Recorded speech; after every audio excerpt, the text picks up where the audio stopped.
ಎಲ್ಲರಿಗೂ ನಮಸ್ಕಾರ. ನಾನು ನಿಮ್ಮ ನಿವೇದಿತಾ ಹೊಸ್ಮನಿ. ಈಗಾಗಲೇ ಎಲ್ಲರೂ ಟೆನ್ಷನಲ್ಲಿ ಇದ್ದೀರಾ ಯಾವಾಗ ರಿಸಲ್ಟ್ ಬರುತ್ತೆ ಅಂತ.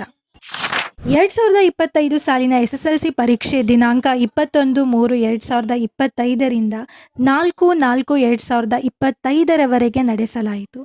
ಆಲ್ಮೋಸ್ಟ್ ಆಲ್ ಇವ್ಯಾಲ್ಯೂಯೇಷನ್ 18ಗೆ ಮುಗೀತು. ಸೊ ರಿಸಲ್ಟನ್ನು ನಾಳೆ ಅಂದರೆ 2/5/2025 12:30 ಗಂಟೆಗೆ ವೆಬ್ಸೈಟಲ್ಲಿ ನೀವು ನೋಡಬಹುದು. ಸೊ ಗೈಸ್, ನಿಮ್ಮ ರಿಸಲ್ಟನ್ನು ನೋಡಲು KARresults.nic.in ಅಲ್ಲಿ ನೋಡಬಹುದು. ನಿಮ್ಮ ರಿಜಿಸ್ಟ್ರೇಷನ್ ನಂಬರ್ ಮತ್ತು ಡೇಟ್ ಆಫ್ ಬರ್ತನ್ನು ಹಾಕಲೇಬೇಕು. All the best, no need to worry. Result ಏನೇ ಆಗಿರಲಿ 2 ಸಪ್ಲಿಮೆಂಟ್ರಿ ಅವಕಾಶಗಳು ಇದ್ದೇ ಇರುತ್ತೆ.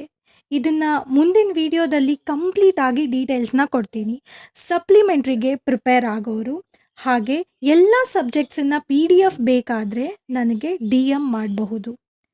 ನೀವು ಮಾಡಬೇಕಾಗಿರೋದು ಇಷ್ಟೇ, ತಪ್ಪದೆ ನನ್ನ ಪೇಜ್ನ ಫಾಲೋ ಮಾಡಿ. Thank you.